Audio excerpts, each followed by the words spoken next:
अस्सलाम वालेकुम। उम्मीद करती हूँ आप सब खैरियत से होंगे। अल्हम्दुलिल्लाह मैं बिल्कुल ठीक हूँ। अल्लाह ताला हम सबको अपनी हिफ्ज़-ओ-मान में रखे, हर दुख बीमारी मौज़ मर्ज़ से महफूज रखे। आमीन सुम्मा आमीन। और यहाँ आप देख के समझ गए होंगे, और मैंने कल की वीडियो में भी आपको बता दिया था कि आपको कोफ्ते बनाना मैं सिखाऊंगी, और इसके क्या ट्रिक होती है, थोड़ी सी क्या ख्याल करना पड़ता है हमें कि हमारे कोफ्ते नरम, चिकने और गोल मोल से बने। और चलिए बनाना शुरू करते हैं। बिस्मिल्लाहिर्रहमानिर्रहीम। यहाँ पर मैंने 2 प्याज दरमियाने साइज़ की और 2 टमाटर दरमियाने साइज़ के, 3 से 4 हरी मिर्चें मैंने बड़ी वाली लेके उसको पीस लिया था और वो कढ़ाई में डाल दिया।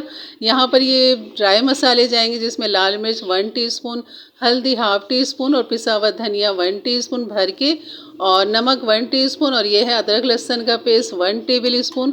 ये हम इसमें डाल देंगे और इसको करेंगे अच्छा सा मिक्स। तो कोफ्ते बनाने से पहले मैं पहला काम यही करती हूँ, मसाले को मैं चढ़ा देती हूँ, और जैसे इसमें बबल्स आते हैं, उबाल आते हैं, उसके बाद में इसको हल्की आंच पे दम पे छोड़ देती हूँ। और यहाँ करते हैं कीमे का काम। यहाँ कोफ्ते बनाते हैं। यहाँ कीमा मैंने आधा किलो ले लिया था, और इसमें जो मसाले जाएंगे, इसमें जाएगी लाल मिर्च 1 टीस्पून, और यह है पिसा हुआ गरम मसाला, ये भी 1 टीस्पून। और होममेड गरम मसाला मैंने बनाना सिखाया हुआ है, देखिएगा मेरी वीडियो चैनल पे है मौजूद, तो ज़रूर बनाइएगा। बहुत अच्छी खुशबू और स्ट्रॉन्ग फ्लेवर आता है। और यहाँ पर हल्दी ले ली थी हाफ़ टी स्पून। ये है पिसा हुआ धनिया, ये भी हम 1 टीस्पून भर के ले लेंगे। और यहाँ पर डाल देंगे अब हम पिसे हुए चने, जो कि मैं हमेशा पीस के रखती हूँ और इस पर लिख देती हूँ कि ये क्या है। और ये लिखने से फ़ायदा ये होता है कि आपको फ़ौरन पता लग जाता है। वैसे चखने से भी पता लग जाता है, लेकिन लिखने से ज़्यादा फ़ायदा रहता है। और ये तकरीबन 2.5 से 3 टेबल स्पून पिसे हुए चने थे। और ये है खशखाश पिसी हुई, इसको भी मैं फ्रोज़न करके रखती हूँ इस तरह क्यूब्स बना के। इसकी भी मैंने वीडियो डाली हुई, आप मेरे चैनल पे देख सकते हैं कैसे खशखश को साफ़ करते हैं और किस तरह उसको फ्रोज़न और क्यूब्स बनाते हैं।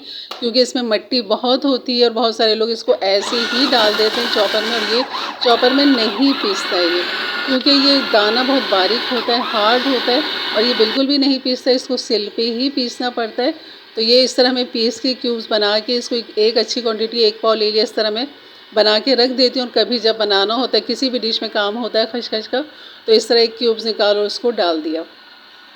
जैसे कि यहाँ कोफ्तों में ज़रूरत थी, तो यहाँ मैंने 3 क्यूब्स डाल दिए। 3 क्यूब से मतलब ये है कि 3 टेबल स्पून हो गए। और कीमा जो है आपने यहाँ पर रूखा कीमा लेना है, चिकनाई नहीं होनी चाहिए, और खूब अच्छा सा बारीक उसको करवाना है। अगर आप बना बनाया कीमा बारीक लेते हैं तो उसको मज़ीद बारीक करना होगा, क्योंकि बहुत अच्छे चिकने जभी बनेंगे और सॉफ्ट नरम बनेंगे।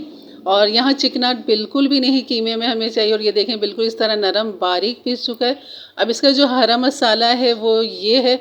यहाँ पर छोटी हरी मिर्च मैंने ले ली थी 6 से 7 अदद, और बड़ी मिर्च भी मैंने तकरीबन 4 से 5 अदद। और ये हरा धनिया आधी गड्डी, और इसको मैं बारीक कर लूँगी इस तरह रोक रोक के मशीन को। इसको थोड़ा सा मोटा मोटा सा रखना है कि सब बारीक चॉप हो जाए। और प्याज जो ली मैंने, इसके अंदर तकरीबन 2 दरमियाने साइज़ की छोटी प्याज ली है। और यहाँ कर देंगे कीमे में अच्छी तरह मिक्स। अगर आपके कीमे में चिकनाई होगी तो वो फटेंगे, तो एक वजह ये भी होती है आपके कबाब के फटने की। और अगर आपने बनाना है मेरी तरह, मेरे अंदाज से, मेरे तरीके से, तो आपने कीमा चिकना नहीं लेना है। और दूसरी बात कि आपने उसको बहुत बारीक पिसवाना है। तब तक मैं कीमे का काम कर रही थी। यहाँ हमारा मसाला हो गया था तैयार, आप देख रहे होंगे भुनाई की तरफ है। तेल घी मैंने तकरीबन हाफ़ कप इसमें डाल दिया था, और ये डाल दिए मैंने दही इसके अंदर। ये ऑप्शनल है, आप डालें या ना डालें, लेकिन एक अच्छा सा फ्लेवर आता है कोफ्ते के सालन में। और यहाँ मैंने कोफ्ते बना लिए थे, और बाकी कोफ्तों को मैं कर दूँगी फ्रीज़र, क्योंकि सारे नहीं बनाने थे। और यहाँ पर ये कोफ्ते देखिए कितने सॉफ्ट हैं ये इस तरह। और ये जब पकेंगे और जब बनेंगे, और अगर आपका कीमा, एक चीज़ और ये भी होती है, अगर आपका कीमा हार्ड है, थोड़ा पीसने के बाद वो थोड़ा सा हार्ड है, सारे मसाले डालने के बाद भी वो तो कीमा थोड़ा सा हार्ड लग रहा है, तो आप उसमें पानी 2 से 3 टेबल स्पून, 4 टेबल स्पून पानी उसमें डालें, अच्छी तरह मिक्स करें। कीमा नरम होना चाहिए, जैसे कि मैं अभी आपको दिखा रही थी हाथ से कोफ्तों का कीमा कितना सॉफ्ट नरम है। तो इस तरह की कोफ्ते, इसके अंदर मसाला जब भून लेंगे तो पानी नहीं डालेंगे इसमें, मैंने दही के साथ भून लिया। तो उसके बाद ही कोफ्ते इसमें रखेंगे ऊपर, बस अभी कुछ नहीं करेंगे, हिलाएंगे नहीं, इसको ढक देंगे। और इसको हल्की आंच पे, दम वाली आंच पे इसको 10 से 12 मिनट के लिए मैंने छोड़ दिया था। उसके बाद इसके अंदर देखें कलर ऊपर से चेंज हो चुका है कोफ्तों का, तो यहाँ कढ़ाई को या देगची को आपने हिलाना है ऐसे, बिल्कुल नीचे नहीं लगे, क्योंकि कोफ्तों का एक अपना पानी भी निकलता है, तो वो बिल्कुल भी मसाले को जलने नहीं देता। तकरीबन 5 मिनट मैंने इसको और हिलाने के बाद दम पे लगा दिया था, और ये दम पे लगाने के बाद ये बिल्कुल हार्ड हो चुके हैं, पक चुके हैं, और ये कह लें कि अब ये टूटेंगे नहीं, बिखरेंगे नहीं। आप देख रहे हो कि कितने बबल्स इसके अंदर आ गए, और पानी भी इसका अच्छा खासा, और बल्कि ये कह लें कि मसाला बहुत अच्छा सा भून गया कोफ्तों के साथ, तेल घी सब ऊपर आ चुका है। और आपको मैं हिला के भी दिखा रही हूँ चमचे की मदद से कि बिल्कुल नहीं टूट रहे। और ये देखें, इसमें कोई ब्रेड ग्राम डालने की ज़रूरत नहीं है, कोई अंडा डालने की ज़रूरत नहीं है। खालिस कोफ्ते बनाए मेरे अम्मी के अंदाज़ में, मैंने उन्हीं से सीखा है ये, और फिर बनाए अब मेरे अंदाज़ में। तो अम्मी से मैंने सीखा और मुझसे आप सीखें। और यहाँ पर मैंने डाल दिए थे आलू, ये भी ऑप्शनल है, अगर आप डालना चाहें तो ठीक है।